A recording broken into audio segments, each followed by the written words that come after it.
Welcome to Peter and Ruffy's Football Show, your daily fix of football chat here on STV.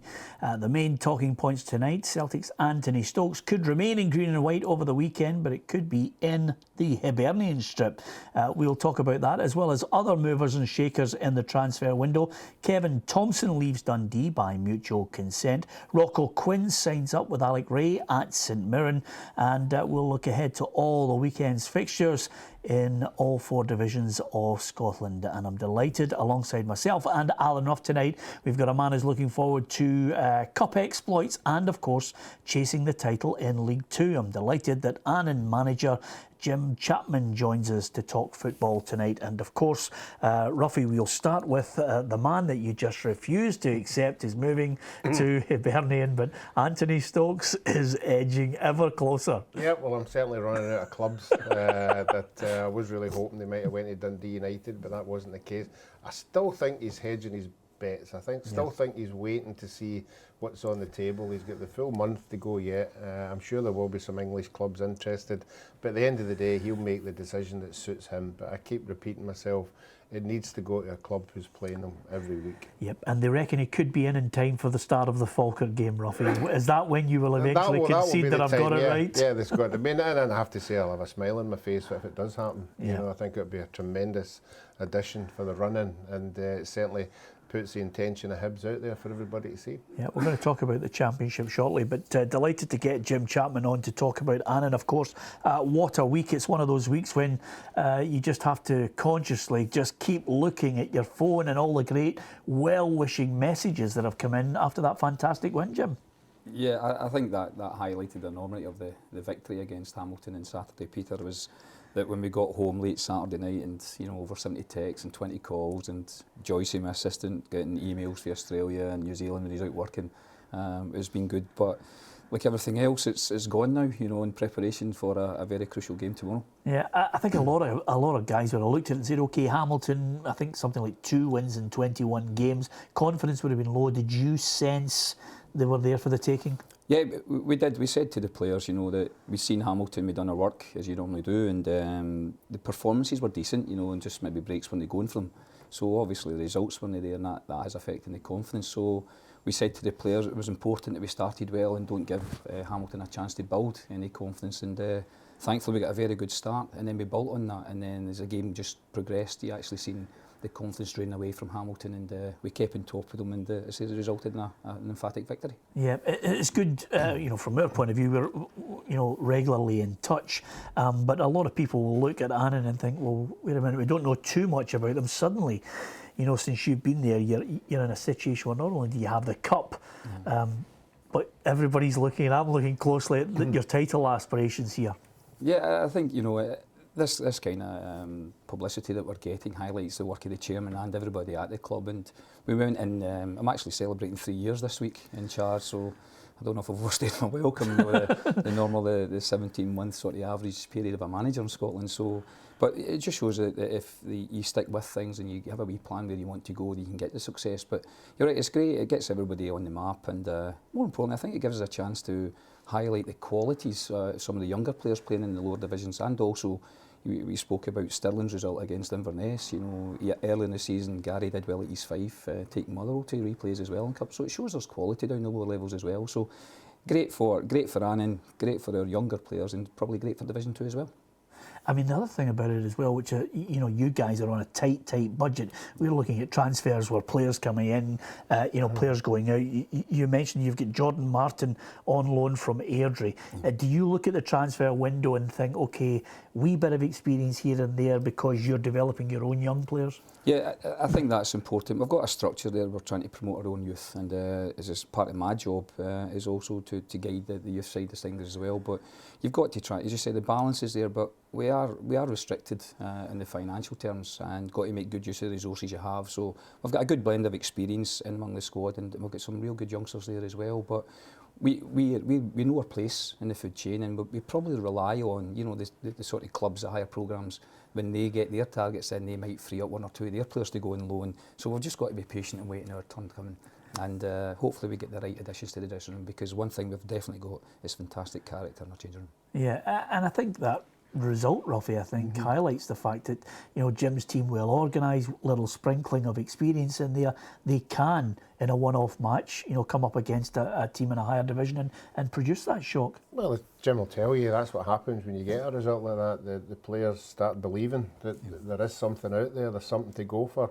And not only will they get the spin-off in the cup, that'll bounce onto the league as well, because there'll be an extra step and everybody coming into training, the whole place will be buzzing, everybody will be talking about it.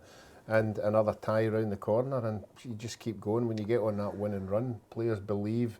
Some of them might not have believed before, but they certainly will believe in now that there are bigger pictures out there. Yeah. Were you delighted with the Morton in the next round, or were you thinking, I wanted one of the big boys?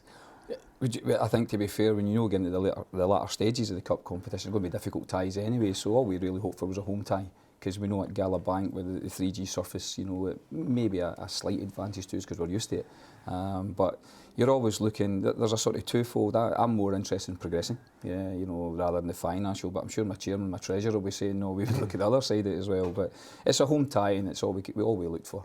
But we know it's going to be very difficult, and we've proved, like as Alan said there, that on a one-off game, we'll prepare the players. But I said there's good quality there, and it's probably easier to get everybody up for the one game, but it's trying to sustain that and try and do it on a regular basis, and that magic word, consistency. So the good thing about it is we can dangle that carrot in front of the players now, that if they want to play in the Scottish Cup 5th round, so they need to perform when it really matters, and that's in their league campaign. Yeah, I'm looking at it right now. You've got 2 games in hand, and again, the teams above you, we've had Barry Ferguson in, and Barry said, in that division, you have to play a certain way to battle, to use set pieces to the full extent, and that's how he's tried to work out a formula how to get out of that division. Is that the way you see it? Well, it is again, but you look at the quality of the players you have and the experience of the players, and probably everybody will always tell the most important thing at our level is probably that first goal. That gives you belief, because the teams are so evenly matched, and any slight advantage you can get, whether that's through a set piece. But I think there's more to it than that. There's better quality than just the rough and tumble, the lower leagues that everybody keeps thinking about. There is some good football played, but you do have to, it's that old phrase, horses for courses. Yeah. And again, the opponents you play, you have to chop and change to suit who you're playing against, because some teams have got different strengths and weaknesses, and you've got to adapt your own style sometimes to that. And that's something even I've learned. You've got to adapt to suit who you're playing against. But one thing, we tend to focus on the qualities we have, and we like to try and play football, but we know all that's important and what you're judged on is winning games. Yeah, absolutely. And I tell you, we always watch week in, week out, Ruffy. Weatherson, 35, still banging in the goals, 15 this season. And of course, there's nothing worse than seeing a team celebrating a win, and one of them's got a 6-pack to die for. Smart Orsadolar obviously is working out over and above the normal training, Ruffy. Yeah, it's tremendous when you've got players like that. That every club needs a bit of experience, and certainly every club needs a goal scorer. When you've got somebody like that on the park, given a chance, he'll stick it away or at least hit the target, and that's what it's all about. OK, let's switch our attention and get your thoughts, lads, on the games. Dundee United against Celtic tonight. I've been looking at all the permutations here, Ruffy, and I'm looking at United on 10 points. I reckon, based on the last 3 or 4 years of the league table, United need 9 wins, possibly 10, to reach 40 points to get to safety or avoid even a playoff. I can't see it happening, and I see another defeat tonight. I might go against you on that one. Yeah. I think when you're at a club like that and things aren't going well for you, there is a turning point. I don't think they'll beat Celtic tonight, but I think this won't be. No, I honestly. Well, what is the turning point? Is it tonight? Is it next week? I think you get a point. I think they could get a point tonight. Yeah. I always think when it goes to midweek, different scenario. Midweek games, some players don't perform the way they do at home, and Dundee United are creating chances. They're not playing great, they can't get away from that, but I always think in a season there's always a turning point, and I think if they got anything out of that game tonight, I think that could kick them on. Yeah, and again, Jim, it's you start to look at the games that are running out when you're lacking that wee bit of confidence. Well, again, I think everybody highlighted the importance of last week's victory against Airdrie in the Scottish Cup, and I'm sure Mick Sewell will encourage the players to try and build on that. But probably one of the most difficult games they could have faced on the back of securing a victory, the first victory. But the players should take confidence to that, and I know there's some good young players at Dundee United playing, and maybe they lack that blend of the experience in among it, but Mix will be desperate to get the first 3 points for a long time, so that they know, they'll probably, like you said there, the stats, they'll know what they need to start doing, and as you said, if games start to run out, that can add that extra pressure to the players, and sometimes that pressure has a major effect on the younger guys, so it'll be very tough, but maybe we are, and just maybe they'll build on last Saturday's victory and maybe get a wee point tonight. Okay then, and of course £750,000 from the sale of Andy Robertson might help as well. Welcome back to Peter and Ruffy's Football Show. Alan Ruff is alongside me, Peter Martin. I'm delighted our boot-room guest is Annan Athletics manager Jim Chapman. I just mentioned just before the break there, could be a possible windfall of £750,000 for Dundee United if indeed Derby stump up £7 million to sign him from Hull City, Ruffy. Andrew Robertson, I'm sure the chairman will pay his respects to Jackie McNamara for unearthing that gem. I'm not good in that contract. I've already put my foot in it with Mixer. I'm not putting my foot in it with Jackie. But I'll tell you, it's a windfall they could certainly do with in this window. Yeah, well, I mean, Jim will tell you it's all about budgets. You know, if your owner thinks that there's a large amount of money coming in, it's easier champing his door and saying, "Hey, can I have some of that? Look where we are," and another couple of players coming in could just change everything. Yeah, absolutely. And of course, I was reading with great interest Chris Sutton's comments today, Ruffy, saying that Celtic are bang average. I'm glad it took him to mid-January to work that out. I think he's talking about the manager needs to strengthen the side even more to try and make them a little bit more entertaining. I mean, we're now 18 months into this judgment with Ronnie Dyler. Yeah, again, I keep giving them a bit of slack. You know, the powers of be have decided the road they're going down for the next 2 or 3 years, which is signing young Scottish players, or signing young players. If you're going to go that way, you have to buy into it, and I'm sure that the owners, if that is what his remit is, then they have to buy into it as well. Fortunately, you've got to get the supporters to buy into it as well. Yeah, just a minor technicality there, Ruffy, on it. I think the last point you made about Dundee United and Andy Robertson shows the benefits of producing your own. You know, and I think that's a good way to go as well. So there's plenty of opportunities if you do develop your own players and move them on, then it can bring back a lot of resources that can help strengthen the team. So whether that's at Premier League level or even our level, it is crucial. Just on that point, Jim, because you're probably better placed than most, you know, as one of those managers who places a greater emphasis on, you know, trying to develop the youngsters and work at them. Are you more a manager who wants these guys to work on their skills and to be out there, you know, with the freedom to express themselves, or are you? I don't want to put it as a straight flip of the coin here, but are you more on the organisational part of it? It's sort of twofold, because I think one of the things we're good at in Scotland is, you know, we're the technical and tactical and game awareness side of things, but there's a wee project we call Train the Brain. You know, we're not the psychological side, the mentality of the Scottish players is the crucial part now, because a lot of them play with, you know, football's the same, coaching's the same, everybody knows the same ideas, but it's that hunger and desire seems to be missing from a lot of young players, because I think they get too much too soon. So we are looking at a wee project of trying to get back that passion that we've always had in many, many years gone by, and I think the crucial thing for young players now is that you have to understand, to get to where they want to go, it's not just about the technical, tactical side. They've got to look at the bigger aspects of their physical development. And earlier speaking about smart, you know, I like to say my whole dressing room, I've got 6 packs like that. I'll be out with a few. You talk about experienced guys, yeah. But they have to understand it takes more than just a technical, tactical awareness to make it a footballer these days. Yeah, where did you get Matt Flynn from? Matty was, again, my assistant manager, John Joyce, has got various contacts all over the place, and he's excellent. I mean, knew Matty as a younger player who, again, was at Dundee United as a kid, and sort of just lost his way a wee bit, maybe some poor guidance. But we picked up Matty again, and he come back into the fold, and took us a wee bit of time to get there, but he's starting to demonstrate the qualities he had as a young kid. But that's taken time for Matty to come back into it. But you've got to give them the opportunity. And like all young players now, and I think that's what's good about the loan system, is that they have to go out and play and experience football at the right levels. Under 20 situations, good, it serves its purpose. But I think to get that game intelligence and experience of what it really takes and what it really means, they have to go out and play real football. Yep. Now, I was looking at a few players that are on the move, Ruffy. One of them surprised me. Kevin Thompson, who leaves Dundee by mutual consent. If anything, I think Dundee have cut the cord on this one just basically because they just haven't been able to get a consistent run with him. Yeah, that just shows you the pressures of football and being at a club. When you're a manager like Paul, you need everybody available. You need even a player like Kevin Thompson, you need him week in, week out because he's got so much experience. But when he's not there week in, week out, you really have to assess the situation and you have to look at the players you've got round about you. And it might be the best for Kevin and for Dundee. Yeah, and with that in mind, it was going back to what you're talking about, consistency. When he was in the side, he was one of those midfielders that could make the middle of the park for Dundee tick because he's got game intelligence and he always looked for that forward pass, Jim.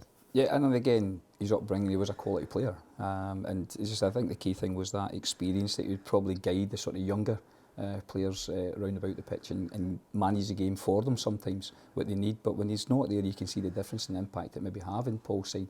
But I think like any team, you can ill afford to lose that kind of experience in your team. But if they're not there, you've got to move on. Yeah, absolutely. I'm just wondering, Ruffy, I don't want to put two and two together like I did with Anthony Stokes, but what about Thompson? You know, Alec Ray looks for players. Would St Mirren would he be out with their wage bracket? I mean, they've managed to get Rocco Quinn in, and I know Alec is so keen this window to try and bolster that St Mirren squad. Well, Alec will look at it if Kevin Thompson's the kind of player that he needs in that midfield, and I'm sure Kevin would want to, at his age he is just now, would want to play as often as possible. I don't know if money would come into it. You know, I think you still want to play at a relative level, and who knows? You know, you might be doing it again. You might be sitting here tomorrow talking about him. Yep, stranger things have happened. I can't rule it out. Dundee are at Partick Thistle. Do you see Thistle continuing? We had Alan Archibald on the programme in midweek. No, I think Alan's, when he was on the show, has identified that Dundee have got players that can hit you, particularly up front. He knows all about them. But I think it'll be all about Thistle. You know, they need to grow on the success that they've had, and they need to get more people scoring than Chris Doolan. Yeah, here's a worry. St Johnstone have a player now that knows that there are managers interested in him. I think Tommy Wright is expecting Rangers to come in with a third bid, but he's digging his heels in with Michael O'Halloran. Yeah, I think it comes as no surprise, the interest that Michael's created now, because he's done really, really well. And again, that's credit to Tommy and the way St Johnstone have, that a good young player there, and he's flourished under that. And it wouldn't be surprised if everybody will keep fighting, you know, the sagas that go on with the managers and behind the scenes, and sometimes there's a lot that you don't hear about that happens to make these kind of deals happen. So, but again, if you get the good quality players, everybody's ambitious. We've got young players that are ambitious, every club's got them, coaches and managers are ambitious, and I'm quite sure Michael's ambitious to play at the highest level he can as well. Yeah, and with that in mind, Ruffy, do Rangers need to push the board out to show a sign of intent here? I know, but notice Barry Ferguson mentioned this morning, you know, they need to show, the board need to show the fans, if there are 2 or 3 targets, get them in, get the deals done. Yeah, I think Rangers are in the unusual situation that they could be in the big league next year, you know, and you've got to say to yourself, well, do we wait? Have we got enough to get us there? And that will be the manager's decision. But certainly, if you're telling me that Stokes is going to go to Hibs, that's a statement. And I would think that Rangers fans would expect something similar. You know, who that might be, we'll have to wait and see. Yeah. Do you think it switches the balance in this one? Does it give, you know, with Rangers winning against Hibernian, if that deal is eventually concluded, do you feel as if that suddenly gives them an added bonus, Hibernian? It gives you momentum. It gives the fans something to talk about. It gives the dressing room a wee bit. A player like that walking into the dressing room, give it a wee extra edge. But no, let's not stop talking about Falkirk. You know, we're all back to Hibs, a good point, Rangers Robbie. Again. You know, Falkirk will have something to say about this whole situation. Yeah, Falkirk against Hibs is going to be an absolute cracker. Of course, I'm going to ask you then who you think is going to win it, Falkirk, Hibs. I think it'll be a draw. Oh, God. Right, okay, it is an opinion, a draw, but nevertheless. Jim? Again, maybe if Anthony Stokes does go there, it can give him that lift, and he's a proven goal scorer, and that might just give Hibs the edge. Okay, right. If he doesn't go.